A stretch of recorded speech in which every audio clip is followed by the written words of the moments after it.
découverte.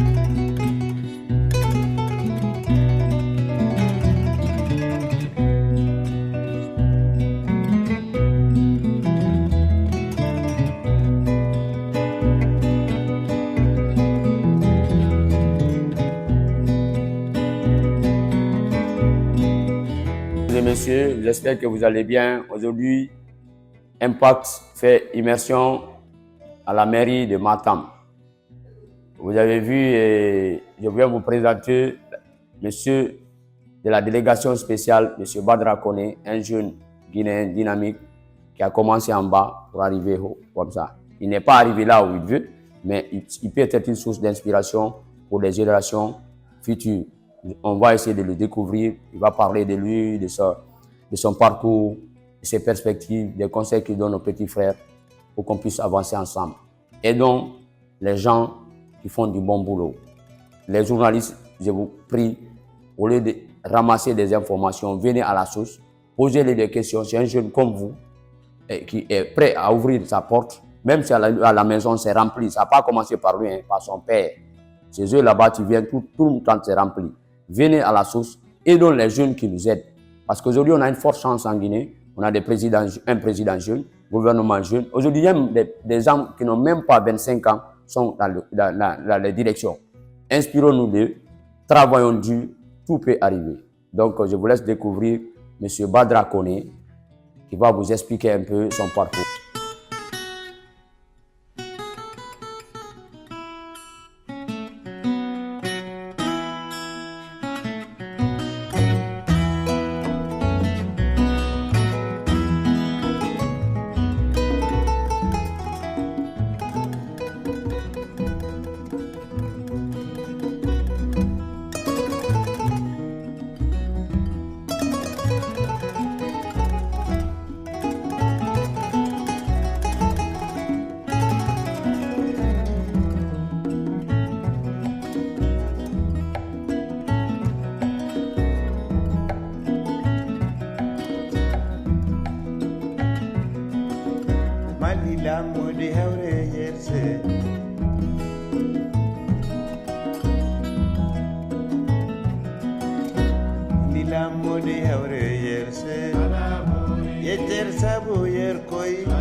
Badra Koné, président de la délégation spéciale de la commune urbaine de Matam.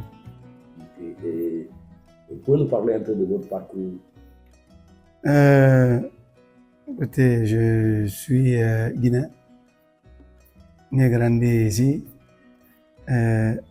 Après les études primaires et secondaires, je suis allé au Mali, en République de Guinée, où j'ai continué mes études secondaires et puis supérieures. Je suis revenu en Guinée dans les années 2016 pour, n'est-ce pas, m'impliquer dans la gestion de la chose locale. J'ai été choisi par mes frères de Matam à l'occasion de l'élection 2018 pour être un conseiller local. Suite à quoi je me suis retrouvé ensuite deuxième adjoint au maire jusqu'en 2022 où je suis devenu premier adjoint du maire parce que le maire d'alors avait quitté son poste et le premier adjoint est monté maire principal et moi premier adjoint comme la loi l'indique, c'est par ordre de préséance quand il y a un départ. Et je suis maire depuis, président de la délégation spéciale depuis le 15 avril 2024. Et voilà ce que j'assume comme responsabilité jusqu'ici. Et depuis quelques jours, le président m'a choisi parmi les membres du conseil d'administration de l'ANAFIC. Et voilà, donc c'est voilà en résumé ce que je peux vous dire ce soir sur ma personne. Ok, aujourd'hui, il est indéniable que la mairie de Matam est en train de briller. Parce que vous êtes en train de mettre une touche de jeunesse. Ce que nous faisons pour un peu aider notre pays. Parce que vous n'êtes pas vous êtes à l'abri de certains besoins. Vous avez décidé de tout abandonner à venir. Qu'est-ce qui vous a motivé réellement? Vous savez, je suis un père de famille qui a beaucoup d'enfants. Dans la perspective de préparer l'avenir de mes enfants, je dois m'inscrire dans la logique qui oblige chacun à faire au mieux les choses pour la réussite des futures générations, mais aussi du bien-être de nous-mêmes qui vivent aujourd'hui, qui avons pris un certain âge. Donc, mon implication est d'abord pour moi, pour la Guinée et pour le peuple guinéen. Ça, il ne faut pas le perdre de vue parce que tout ce qu'on fera pour la réussite de ce pays, on l'a fait pour soi-même. On l'a fait pour sa progéniture, on l'a fait pour ses amis, ses parents, j'en passe. Donc voilà, j'ai trouvé qu'il fallait avoir une utilité sociale dans notre environnement et voilà, je me suis impliqué. J'ai voulu jouer ma part de ma part et c'est pourquoi je me suis retrouvé dans la course. Aujourd'hui, en tant que jeune, on sait qu'il y a beaucoup de difficultés dans l'exercice des fonctions en tant que jeune, parce qu'on nous accuse toujours qu'on n'a pas l'expérience, on n'a pas ça. Mais vous connaissant, quelles sont les difficultés réelles que vous rencontrez dans l'exercice de votre fonction? La grande difficulté en Guinée, c'est une question d'éducation civique qui nous fatigue. On fait le constat des parents qui ont démissionné. Et cela fait que les jeunes ne se retrouvent pas. Que l'éducation, ce n'est pas que l'école. C'est d'abord la maison. Et l'école, c'est une autre partie de l'éducation. Et quand on n'a pas été encadré chez soi, c'est difficile et compliqué d'être encadré ailleurs. Donc, il y a beaucoup de boulot à faire à ce niveau, mais cela ne se fera pas sans prise de conscience. Nous devons tous nous rendre compte de la responsabilité que Dieu nous a confiée, chacun en ce qui lui concerne. La responsabilité d'être une personne, de vivre, d'exister, la responsabilité d'épouser une femme, la responsabilité d'avoir des enfants et la responsabilité d'assumer ses responsabilités. Donc, nous avons du boulot. Aujourd'hui, à date, nous avons un président de la République très déterminé à nous donner la chance d'aller sur un nouveau départ. C'est vrai, c'est pourquoi la refondation. La refondation ne veut dire autre chose que de reprendre les choses à zéro, de réorganiser tout ce qui a été mal fait. Dans cette perspective, nous nous inscrivons, nous interpellons les populations à faire comme nous et les personnes qui ont compris cela, pour que la Guinée brille, qu'elle brille pour tout le peuple de Guinée, tous les citoyens guinéens d'ici et d'ailleurs. Ok. Vous avez parlé des difficultés. Parlez-moi un peu de vos regrets. Vous avez des regrets? Yeah. Des regrets? Oui, le regret ou les regrets seraient exactement ce que je viens de dire. Le regret de constater que les parents ont fui leurs responsabilités. C'est un regret.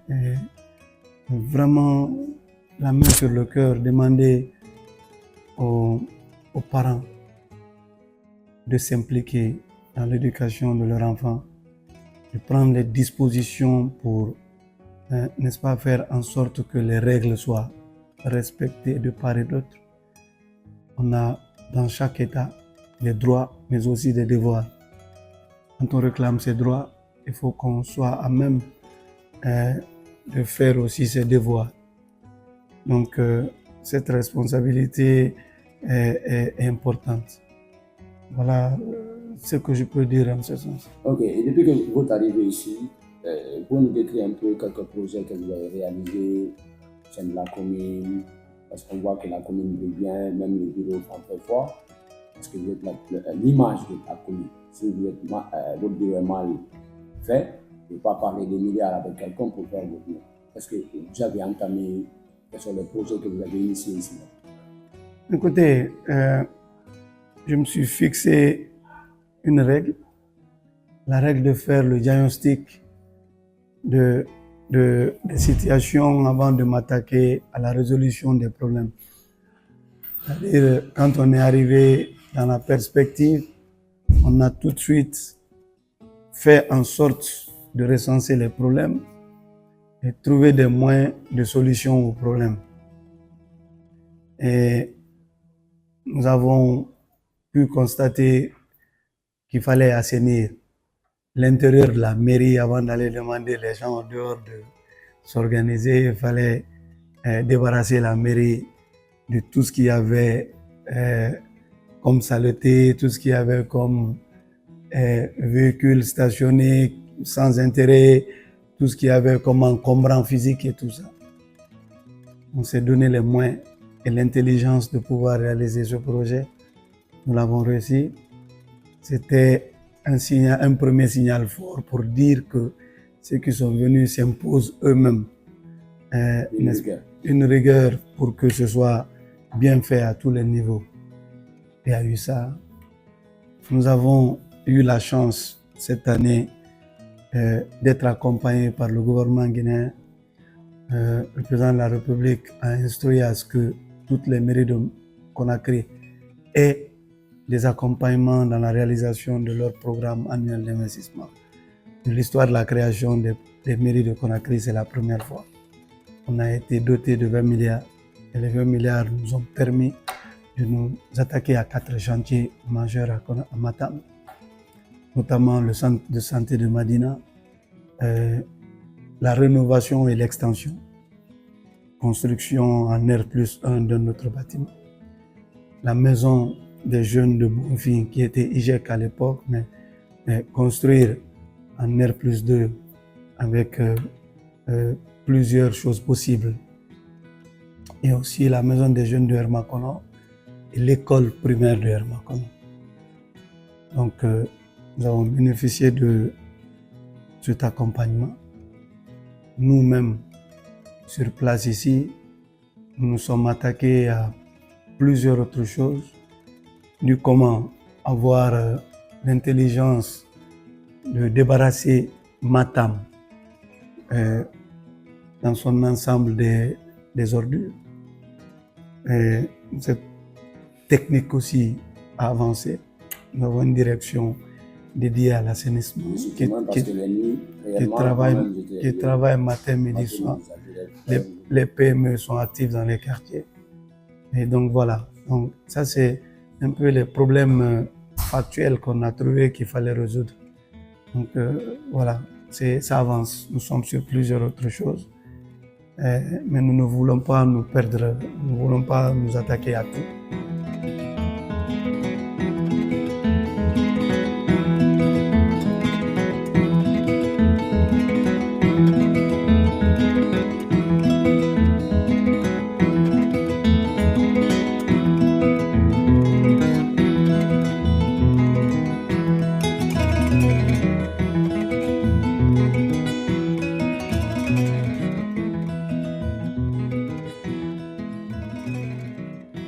Aujourd'hui, il y a un phénomène grave qui sévit tout près.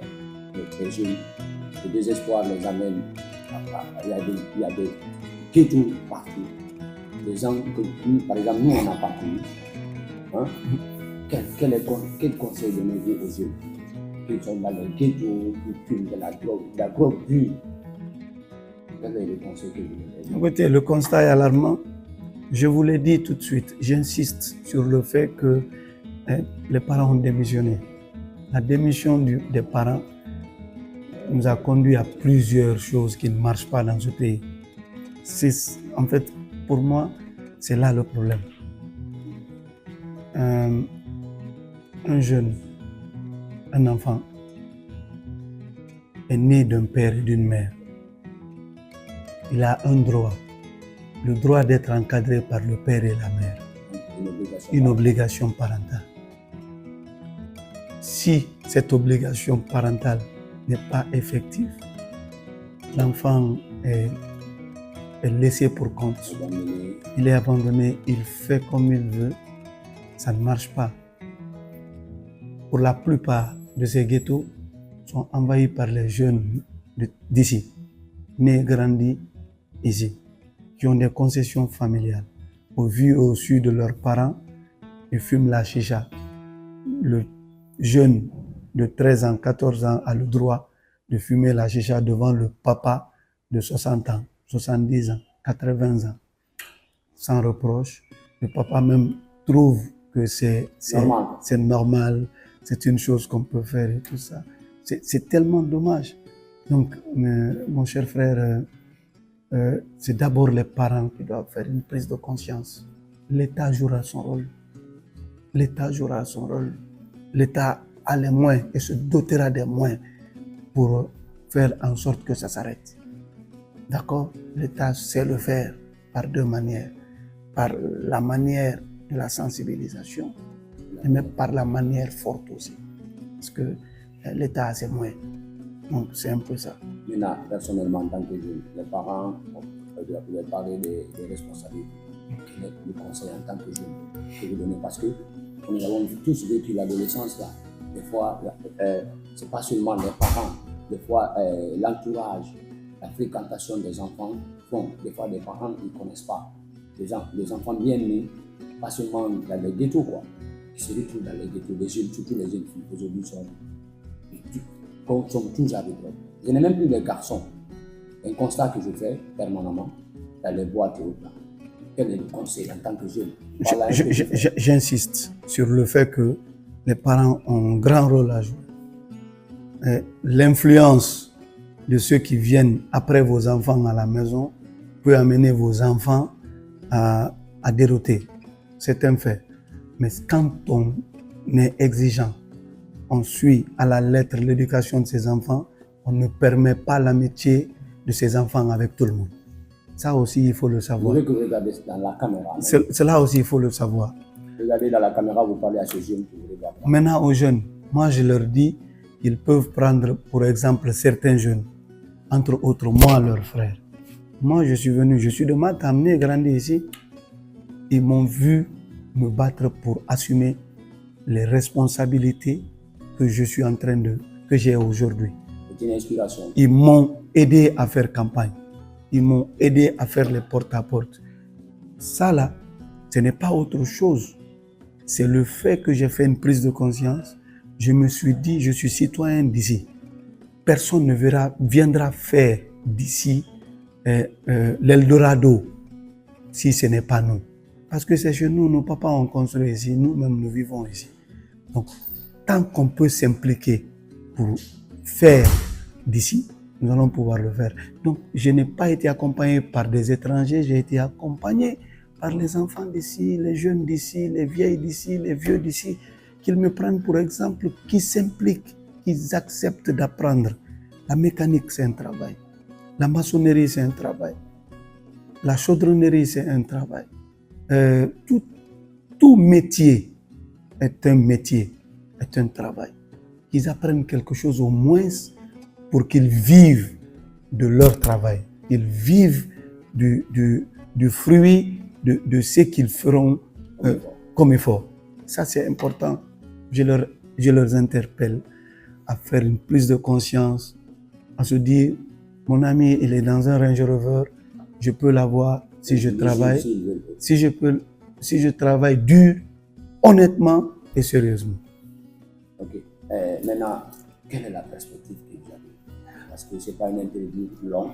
Je voulais juste que vous inspirez d'autres jeunes. Quelle est la perspective? Quel est le rêve le plus absolu pour la communauté? La perspective la plus grande, c'est de poser des actes indélébiles qui restent dans l'histoire et les annales. Le Matam se rappelle tout le temps d'un frère, d'un fils qui a été maire et qui a fait